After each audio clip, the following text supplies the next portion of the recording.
7 a.m. News.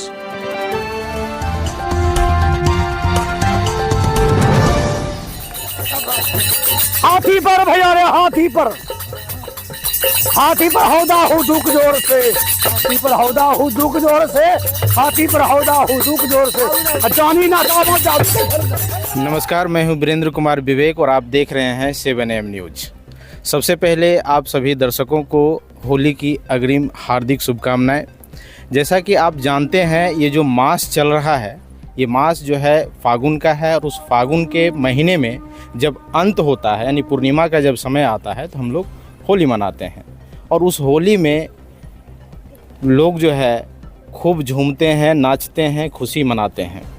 कोई रंग गुलाल लगाकर मनाते हैं, कोई नाच गान के मनाते हैं, कभी जो है अपना कलमों के द्वारा जो है कि होली मनाते हैं और जोगिरा गीत गाकर होली मनाते हैं। तो उसी कड़ी में हम आज जो है खगड़िया ज़िला के गोगरी नगर परिषद अंतर्गत वार्ड नंबर 5 में मौजूद हैं, यानी खटहा नवटोलिया में मौजूद हैं। और यहाँ मौजूद होने का कारण है कि आपके ही शहर में एक केडीएस कॉलेज है, जिनमें प्रोफेसर हैं जो हिंदी विभाग के एचओडी भी हैं और विद्वान भी हैं। तो उन्होंने एक जोगिरा गीत के माध्यम से देश दुनिया को अभी की स्थिति परिस्थिति और नौजवानों की स्थिति को बताने की कोशिश किए हैं और वही चीज़ को मैं आज दिखाने जा रहा हूं। देखिए और सुनिए कि इन्होंने क्या अपनी कविता के माध्यम से, जोगिरा गीत के माध्यम से देश दुनिया और नौजवान की स्थिति को दर्शाया है। हालांकि ये किसी पर व्यंग नहीं है। अभी फ़िलहाल वर्तमान देखा जाए तो आचार संहिता लागू भी हो चुका है और इसमें व्यंग करना उचित नहीं होता है, लेकिन ये होली में सब उचित होता है, क्योंकि किसी पर कोई कटाक्ष, कोई राजनीतिक मुद्दा या किसी भी चीज़ को ऐसा ठेस पहुंचाने का कोई उद्देश्य नहीं होता है। केवल मौज मस्ती और अपने स्वतंत्रता को ये बयां करने के लिए कविता के माध्यम से स्थिति को दर्शा रहे हैं। तो चलिए आइए मिलते हैं उन शख्स से कि कौन है और क्या जोगिरा गीत के माध्यम से कहना चाह रहे हैं, क्या हम लोगों को मौज मस्ती करा रहे हैं, होली कैसा मनवा रहे हैं, ये हम देखते हैं। जी, सबसे पहले आपका 7am न्यूज़ में बहुत बहुत स्वागत है कि आपने कीमती समय जो है 7am न्यूज़ को आप दे रहे हैं। और आप सबसे पहले अपने मुखार बिंदु से संक्षिप्त में अपना परिचय दें ताकि दर्शक हमारे जान सकें। धन्यवाद विवेक जी। मैं डॉक्टर रोशन रवि, विभागाध्यक्ष हिंदी विभाग, केडीएस कॉलेज गोगरी में कार्यरत हूँ और मैं इसके अतिरिक्त स्नातकोत्तर हिंदी विभाग मुंगेर विश्वविद्यालय मुंगेर में भी अध्ययन अध्यापन का कार्य करवा रहा हूँ। तो हम चूँकि साहित्य के विद्यार्थी हैं और साहित्य पढ़ाते हैं, इसीलिए साहित्य के माध्यम से हम होली के गीतों को एक नए अंदाज में प्रस्तुत करने की कोशिश करते हैं, जिसे हम लोग जोगिरा गीत कहते हैं या लोक संस्कृति से जुड़ाव होता है। तो आज हम जोगिरा गीत के माध्यम से देश दुनिया की स्थिति परिस्थिति के बारे में सबको अवगत कराएंगे। क्योंकि लोक संस्कृति का एक पक्ष यह होता है कि लोक संस्कृति जो है जनता से जुड़ती है, जी जी, समाज से जुड़ती है। जी जी। तो इसके माध्यम से जो है हम अपने को जानने की कोशिश करते हैं, खुद के माध्यम से खुद को जानने का कोशिश हम लोग जोगिरा गीत के माध्यम से करते हैं। तो हमारे दर्शकों को अब जो है काफ़ी बेसब्री हो रही है कि आपने जोगिरा गीत में क्या लिखा है, क्या कहने वाले हैं, उनको ज़रा सुनाइए। आज होली का माहौल है और होली के माहौल में जैसा कि हम देखते हैं कि सभी चेहरे रंगे होते हैं, लाल, हरे, पीले, नीले या गुलाबी रंगों से रंगे होते हैं, सरोवर हो जाते हैं, अपना चेहरा भी ढक जाता है। बिल्कुल, उसका एक सामाजिक महत्व होता है। सामाजिक महत्व ये होता है कि उस रंगे हुए चेहरे में व्यक्ति की अपनी व्यक्तिगत पहचान जो होती है वो मिट जाती है। उसका एक सामाजिक व्यक्तित्व निर्मित होता है, उसका एक सामाजिक अस्तित्व होता है, जिसके द्वारा वह सामूहिकता का परिचय देते हैं। जी, मतलब सभी लोग एक समूह में होकर नाचते हैं, गाते हैं, झूमते हैं और खुशियाँ मनाते हैं। तो इसी कड़ी में जो है ये जोगिरा गीत का जो प्रचलन आया है, यह इसी संस्कृति की झलक दिखाने के लिए या जोगिरा गीत के माध्यम से हम अपने आप को जानने के लिए, अपनी परंपराओं को जानने के लिए हम जो है जोगिरा गीत गाते हैं। तो आज हम जोगिरा गीत के माध्यम से कुछ पंक्ति गाना चाह रहे हैं, जिसमें कि कुछ संदेश भी छिपा हुआ है। सुनिए। रंगा हुआ चेहरा अब सबको लगता एक समान। रंगा हुआ चेहरा अब सबको लगता एक समान, पैसे वाले और गरीब की मिट जाती पहचान। जोगीरा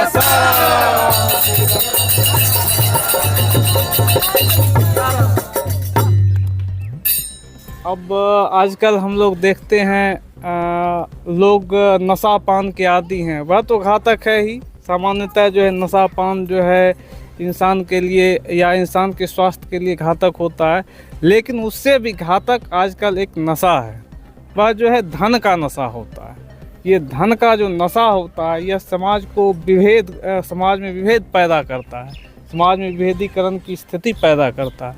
मतलब जिसके पास धन है वह खुद को श्रेष्ठ समझता है और अन्य जो जिसके पास धन नहीं है वह उसको निकृष्ट समझता है, जिसके कारण समाज में जो है पैसे वाले और जो आर्थिक रूप से विपन्न लोग हैं उसके बीच विभेद पैदा होता है।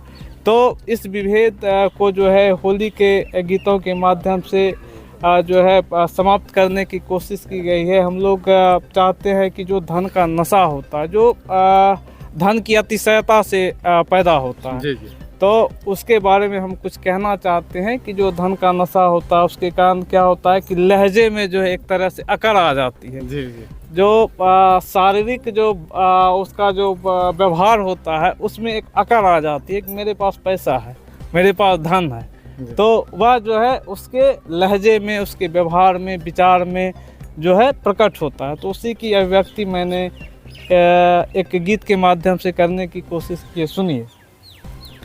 किसी नशे से मानव की ना होती डगमग चाल, किसी नशे से मानव की ना होती डगमग चाल, धन का जिसको नशा चढ़ा वो हो जाता बाचाल। जोगीरा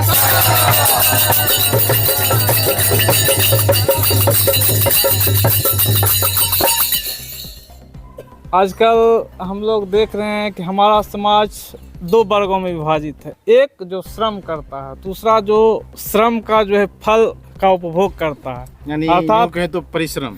बिल्कुल बिल्कुल परिश्रम। एक व्यक्ति जो श्रम करने वाला, एक वर्ग जो श्रम करने वाला है, जो आम आदमी है। आम आदमी में हम लोग किसान, मजदूर या अल्प वेतन भोगी लोग जो होते हैं वह जो है इस वर्ग के अंतर्गत आते हैं। दूसरा जो वर्ग होता है वह उसके श्रम का हिस्सा खाता है, जी जी, जिसमें पूंजीपति वर्ग को ले सकते हैं या सत्ता में जो बैठे हुए लोग हैं इसे भी ले सकते हैं, या जिसको सत्ता का संरक्षण प्राप्त है और वह सत्ता के संरक्षण से जो है गैर कानूनी तरीके से धन अर्जित कर रहे हैं। तो ये दोनों वर्ग जो हैं, पहला वर्ग जो है जो श्रमिक वर्ग है या किसान वर्ग है, उसके श्रम से जो है दूसरा वर्ग जो पूंजीपति या सामंती वर्ग है वह जो है जिंदा है। उसका श्रम कोई और कर रहा है, उसके श्रम से जिंदा दूसरा व्यक्ति है। मतलब श्रम कोई करे और उसका उपभोग कोई और कर रहा है। तो इसके बारे में हमने लिखा है, मतलब जो व्यक्ति धनवान हो रहा है उसके पीछे का क्या कारण है जी, उसकी तहकीकात मैंने की है, जिसे मैं गीतों के माध्यम से बताना चाह रहा हूँ। सुनिए। रूखी सूखी खाकर सूखा दीनहीन इंसान, रूखी सूखी खाकर सूखा दीनहीन इंसान, पर उसकी मेहनत का खाकर फूल गया धनवान।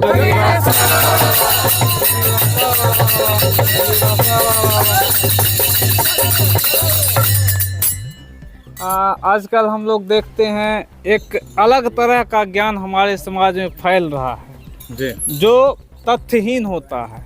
इसको अधकचरा ज्ञान कहते हैं। यह इस अधकचरे ज्ञान का फैलाव जो है सोशल साइट्स जैसे कि फेसबुक है या व्हाट्सएप है या अन्य जो माध्यम हैं सोशल साइट्स के, उसके द्वारा यह अधकचरा ज्ञान जो है पूरी तीव्रता के साथ फैल रहा है, जिसके कारण क्या होता है कि लोग गलत दिशा में जा रहे हैं। इस अधकचरे ज्ञान के कारण जो है सत्य का पता नहीं चल पाता और अफवाह जो है तेजी से फैलने लगता है, जिसके कारण समाज दिग्भ्रमित होता है, व्यक्ति जो है गलत दिशा की ओर चला है। बिल्कुल बिल्कुल। तो इसके बारे में भी मैंने कुछ लिखा है, 2 लाइनें हमने लिखी है, सुनिए।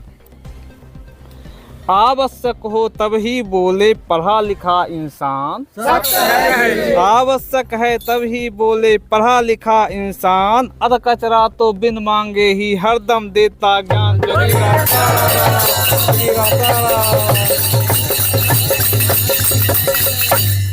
हम लोग परंपराओं में जीते हैं जी बिल्कुल। हमारा जो जीवन है वह जो है पूर्व अर्जित परंपराओं के आधार पर चलता है। पूर्वज हमारे जो करते थे वही हम भी करते हैं, अर्थात हम लोग एक धर्म है उसके आधार पर चलते हैं। तो धर्म का मतलब है एक तरह से आचरण करना। धर्म आचरण करने की सीख देता है, लेकिन इसी का फ़ायदा उठाकर आजकल कुछ ऐसे लोग जो है हमारे समाज में उत्पन्न हो गए हैं जिसे साधु बाबा कहते हैं। जी। तो वह साधु बाबा टाइप के जो लोग होते हैं वह धार्मिक कर्मकांड को बढ़ा रहे हैं, वह जो है धर्म में आडंबर फैला रहे हैं, वह धर्म को दूषित कर रहे हैं। आजकल एक बाबा प्रकाश में आए हैं जिसे आप लोगों ने सुना होगा, पर्ची बाबा के नाम से जाने जाते हैं। बिल्कुल बिल्कुल। तो वह जो है एक पर्ची निकालते हैं और पर्ची निकाल कर भविष्य बताते हैं, लोगों का भविष्य बताते हैं या उसका उपचार भी कर देते हैं कभी कभी। तो यह जो है सीधे तौर पर विज्ञान को चुनौती दे रहे हैं। मतलब विज्ञान में या अन्य जो शास्त्र है उसके अनुसार अगर कुछ भविष्य को देखने की बात की जाती है तो यह समझ में आता है, लेकिन जो है एक व्यक्ति बिना कुछ सोचे समझे सिर्फ आदमी को देख के जो है वह उसका भविष्य बता दे रहा है, उसके भविष्य में जो गड़बड़ियां हैं उसको सुधारने की कोशिश एक पर्ची के माध्यम से कर रहा है। तो वह क्या है? अंधविश्वास है, अंधविश्वास को फैला रहा है। बिल्कुल, वह बिल्कुल। धर्म को चुनौती दे रहा है, वह हमारे समाज को गलत दिशा में ले जा रहा है। तो उससे जुड़ा हुआ कुछ छंद है जिसे मैंने एक जोगिरा गीत के माध्यम से बताने की कोशिश की है, सुनिए। इसी देश में पर्ची बाबा का लगता दरबार, इसी देश में पर्ची बाबा का लगता दरबार, जो ही पर्ची खोला उसने हो जाता उपचार।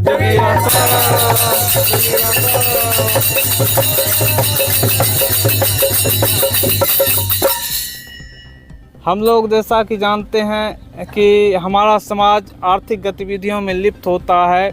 आर्थिक लेन देन का सिलसिला सदियों से चला आ रहा है हमारे समाज में।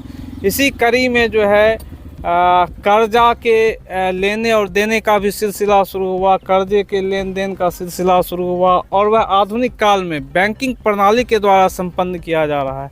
मतलब बैंकों के द्वारा जिसे ज़रूरत है या जिसे आवश्यक है वह कर्जा लेता है और उसके बाद अपने आर्थिक गतिविधियों को संपन्न करता है, खेती करता है या किसानी जो भी है वह अपने गतिविधियों को संपन्न करता है। लेकिन आज हालात ऐसा बन गया है कि जो बहुत अधिक कर्जा लेता है उसके कर्जे को सरकार के द्वारा माफ़ कर दिया जाता है, लेकिन जो कम कर्जे लेने वाले से कि किसान हैं या श्रमिक हैं उसका कर्जा जो है माफ़ नहीं होता है, उसे बार बार परेशान किया जाता है कर्ज के कारण। कर्ज माफ़ी नहीं होने की स्थिति में कभी कभी हालात इतनी बदतर हो जाती है, किसानों को आत्महत्या करना पड़ जा रहा है।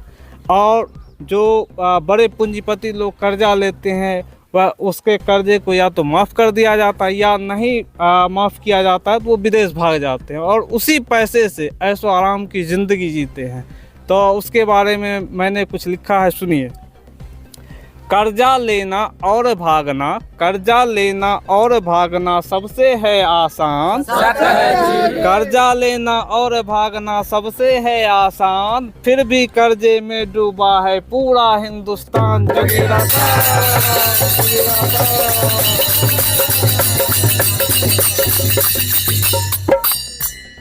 आजकल हम लोग देखते हैं समय के साथ वैसे महंगाई बढ़ती है या कोई बहुत बड़ी बात नहीं है, लेकिन आजकल जो महंगाई बढ़ रही है वह समय के साथ नहीं बढ़ रही है, उसके पीछे का कोई और कारण है। गलत नीतियों के कारण जो है महंगाई अपने चरम पर है। महंगाई लगातार बढ़ती जा रही है, या सरकारी नीति हो या व्यवस्था की कुछ कमी हो, इसके कारण जो है क्या होता है कि हम लोग देख रहे हैं कि महंगाई लगातार बढ़ती जा रही है और उस पर काबू करने का कोई कारगर उपाय नहीं किया जा रहा है, सरकार के द्वारा नहीं किया जा रहा है, जिसके कारण जो है लोग क्या हो रहे हैं कि लोगों का सुख चैन छीन गया है। लोग दर बदर जो है भटक रहे हैं जहाँ था। तो उसके बारे में मैंने दो लाइनें लिखी है, सुनिए। महंगाई ने जनता का तो लूट लिया सुख चैन, महंगाई ने जनता का तो लूट लिया सुख चैन, सावन के बारिश से ज्यादा बरस रहे ये नैन जोगीरा।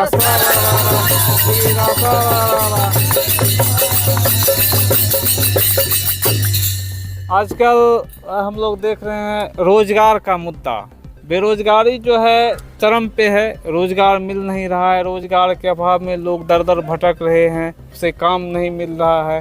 तो रोजगार के कारण जो है आदमी की यह स्थिति है, जो युवा बेरोजगार बैठे हुए वह क्या करते हैं कि घर बार बेच कर भी पैसे देकर, क्योंकि सिस्टम जो है अब जैसा कि हम जान रहे हैं, किसी से छिपा हुआ नहीं है कि उसके लिए रकम अदायगी की जाती है रोजगार के लिए, सभी जानते हैं, इसमें किसी से कुछ छिपा हुआ नहीं है। लेकिन फिर भी युवाओं को रोजगार नहीं मिल रहा है, युवा जो है आजकल के युवा बेरोजगार बैठे हुए हैं। तो वह जो युवा बेरोजगार बैठे हुए घर बार बेचने के बाद भी अब उसे लग रहा है कि रोजगार मिलेगी कि नहीं मिलेगी, सरकार इस दिशा में उदासीन है, सरकार इसके लिए कोई कारगर कदम नहीं उठा रही। सुनिए, रोजगार के खातिर जनता बेच रही घर बार, रोजगार के खातिर जनता बेच रही घर बार, बिकने को कुछ बची और क्या पूछ रही सरकार जोगीरा।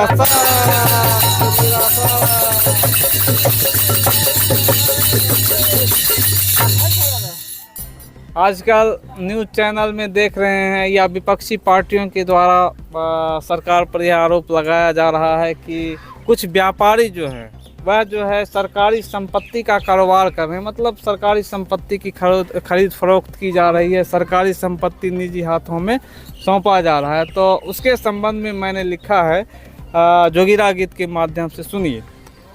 दो संपत्ति बेच रहे हैं, तो ये जो दो संपत्ति बेच रहे हैं यह बताने की आवश्यकता नहीं है, यह जो है न्यूज़ चैनल के माध्यम से आप सभी जान रहे हैं। दो संपत्ति बेच रहे हैं, दो ही हैं खरीदार, खरीदार कौन है यह भी जान रहे हैं आप लोग, यह भी बताने की आवश्यकता नहीं है।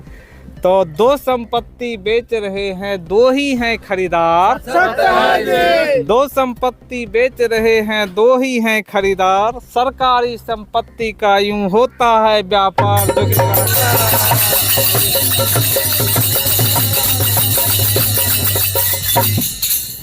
आजकल सरकार पर यह भी आरोप लगाया जाता है कि सत्ता में वैसे लोग आ जा रहे हैं जिसके पास कोई योग्यता नहीं है। योग्यता का पैमाना सामान्यतः माना जाता है कि उसके पास डिग्री किस तरह की है, किस लेवल किस स्तर की डिग्री उसने प्राप्त की है, तो उससे उसके योग्यता का पैमाना निर्धारित होता है। तो आजकल जो हमारे देश के युवा हैं वह डिग्री पे डिग्री हासिल किए जा रहे हैं, लेकिन उसे जो है कोई काम नहीं मिल रहा है, वह सुनहरे भविष्य की आस में दर दर भटक रहे हैं। लेकिन दूसरी तरफ जिसके पास कोई डिग्री नहीं है या डिग्री है तो वह फर्जी है, लेकिन फिर भी वह सत्ता में बैठे हुए हैं, वह जो है पूरे देश को नियंत्रित कर रहे हैं, पूरे देश को निर्देशित कर रहे हैं, पूरे देश को चला रहे हैं। तो यह भयावह स्थिति जो आजकल हमारे देश में है उसके बारे में मैंने लिखा है, सुनिए। जो ज्यादा है पढ़ा लिखा वो बैठा है बेकार, जो ज्यादा है पढ़ा लिखा वो बैठा है बेकार, फर्जी डिग्री वाले देखो चला रहे सरकार।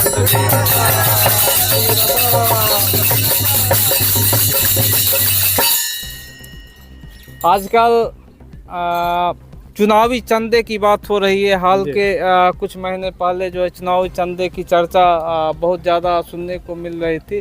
चुनावी चंदा होता है, पार्टियों को दिया जाता है तो वह गोपनीय होता है। तो चुनावी चंदे के का साइड इफ़ेक्ट ये होता है, उसका जो है प्रभाव यह होता है कि जो सरकार सत्ता में है उसे जो व्यापारी या जो कंपनियां चंदा देती है उसे सत्ता का संरक्षण प्राप्त होता है परोक्ष रूप से।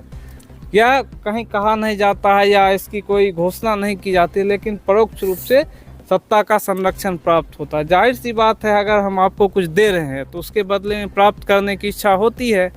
तो इसी के तहत जो है सत्ता के संरक्षण के लिए जो है चुनावी चंदे दिए जाते हैं बड़ी बड़ी कंपनियों के द्वारा, जिसके कारण जो है सत्ता से उसको संरक्षण प्राप्त होता है। इसी संबंध में मैंने दो लाइनें लिखी है, सुनिए। सत्ता के संरक्षण से अगर करना हो व्यापार, सत्ता के संरक्षण से अगर करना हो व्यापार, चंदा दे दो तुम्हें बचाएगी खुद ही सरकार। जोगीरा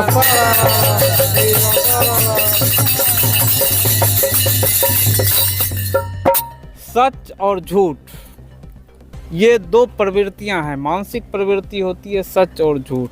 झूठ का पहले भी बोलबाला था और आज भी बोलबाला है, और सच का मुंह काला पहले भी था आज भी था। चाहे वह राम रावण का युग हो या फिर कृष्ण या कंस का युग हो, तो इस तरह की चीज़ें जो है अभी भी समाज में चल रही है। झूठ का बोलबाला और सच का मुंह काला। तो सच और झूठ का जो विभेदीकरण हमारे समाज में है, उसके बारे में मैंने लिखा है कि जो झूठ बोलते हैं उसे समाज में सम्मान मिलता है, उसे इज्जत मिलती है, और झूठ के बल पर ही लोग सत्ता में आ जाते हैं। झूठ इतनी शक्तिशाली होती है, या झूठ के द्वारा फैलाया गया अफवाह इतना शक्तिशाली होता है कि उसके कारण सरकारें बदल जा रही है, लोग सत्ता में आ जा रहे हैं। तो उसी के बारे में मैंने लिखा है, सच तो अब कमजोर पड़ा है, झूठ बड़ा बलवान। सच तो अब कमजोर पड़ा है, झूठ बड़ा बलवान। झूठ बोलकर शासक बनना अब तो है आसान। जोगीरा सारा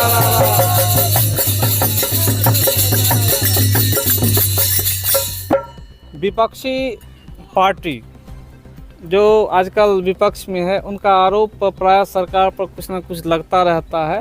तो आजकल विपक्षी पार्टियों का आरोप है कि सरकार जो है जनता के पैसे से राजसी ठाठ बाट में अपना जीवन व्यतीत कर रही है। सरकार या सत्ता में बैठे हुए जो लोग हैं उसके बारे में बताया गया है कि वह जो है राजसी ठाठ बाट जो व्यतीत कर रहे हैं, वह राजसी ठाठ बाट जो उसका है, या रोज़ नए नए परिधान बदले जाते हैं, तो उसके बारे में आरोप है कि वह जनता के पैसे से किया जा रहा है। जैसा कि वो लोग जो सत्ता में बैठे हुए खुद को क्या बताते हैं, हम जो है वो सेवक हैं और जनता मालिक है। तो यहाँ स्थिति ये है कि मालिक जो है वह फटे हाल है, मर्जीवी है, जिसके तन पे पहनने के लिए कपड़ा नहीं है। लेकिन दूसरी तरफ जो सेवक हैं वह जो है रोज़ नए नए राजसी परिधान के साथ जनता के सामने प्रकट होते हैं। तो इसी के बारे में मैंने लिखा है, सुनिए। एक फकीरा बदल रहा है रोज नया परिधान। एक फकीरा बदल रहा है रोज नया परिधान। फटे पुराने कपड़े में भी जनता है धनवान। जोगीरा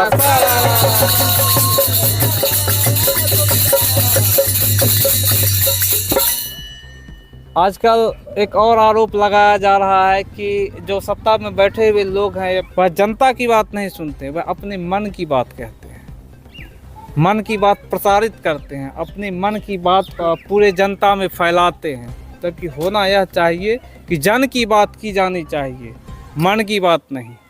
जन की बात जनता की बात है, चूँकि यह लोकतंत्र है, यहाँ जन की बात को प्रमुखता दी जानी चाहिए। तो उसी के संबंध में मैंने दो लाइनें लिखी है।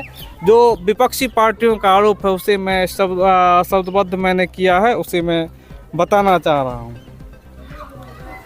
ना कुछ सुनते केवल कहते करते हैं अभिमान। सत्य है। ना कुछ कहते ना कुछ सुनते केवल कहते करते हैं अभिमान। जनता का सुख चैन छीन कर खोजे ये सम्मान। जोगीरा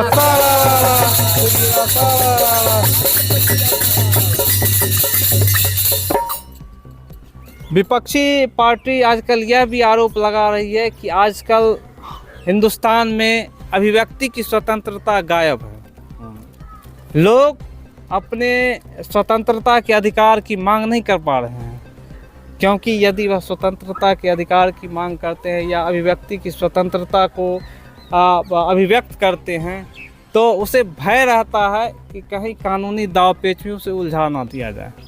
तो इसी उलझन से बचने के लिए लोगों की जुबान बंद हो गई है, उनके जुबान पे ताले लग गए हैं, अभिव्यक्ति की आज़ादी छीनी जा रही है, जो इसका आरोप है, विपक्षी पार्टियों का आरोप है। तो उसके संबंध में मैंने दो लाइनें लिखी है, सुनिए।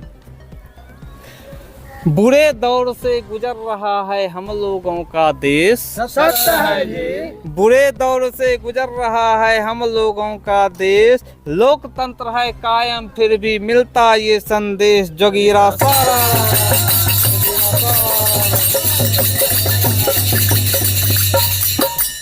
सत्ता के खातिर जो है उसके ईमान का क्या महत्व है, उसके ईमान का कोई महत्व नहीं रह गया। उससे सिर्फ सत्ता हासिल करना है। वहाँ सत्ता हासिल करने में किसी प्रकार के नैतिकता या ईमानदारी की कोई आवश्यकता नहीं है। बस सत्ता हासिल करना है, चाहे झूठ बोल के करें या कुछ ऐसे गैर कानूनी तरीके से सत्ता को हासिल करें।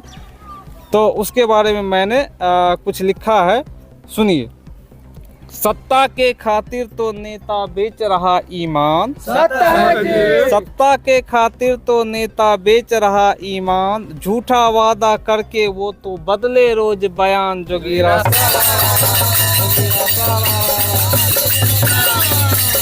कुछ दिन पहले जो है हम लोगों ने देखा कि हमारे राज्य में सरकार जो अपना बहुमत साबित कर रहे थे, उस समय के हालात ऐसे थे कि विधायकों की खरीद फरोख्त की जा रही थी। कुछ विधायक खरीदे जा रहे, जिसके पास सत्ता पार्टी हो या विपक्षी हो, जिसके पास जितना धनबल था, बाहुबल था, उसका इस्तेमाल किया गया विधायकों की खरीद फरोख्त के लिए, सत्ता में आने के लिए और जो सत्ता में काबिज है उसे बचाने के लिए। इस तरह की बातें हुई है, उसके बारे में मैंने 2 लाइनें लिखी है, सुनिए। बिकने वाले नेता का भी सजता है बाजार, बिकने वाले नेता का भी सजता है बाजार, ढुलमुल नेता के बिकने के ज्यादा हैं आसार, जोगीरा।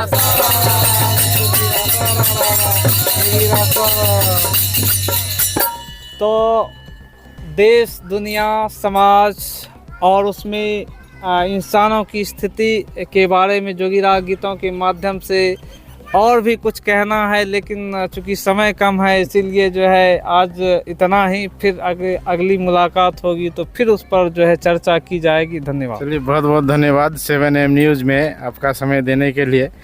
तो दर्शकों, आपने देखा कि किस तरीके से जोगीरा गीत के माध्यम से आप लोगों के बीच प्रदर्शित किया गया। न्यूज़ में जुड़ने के लिए बहुत बहुत धन्यवाद। 7am News।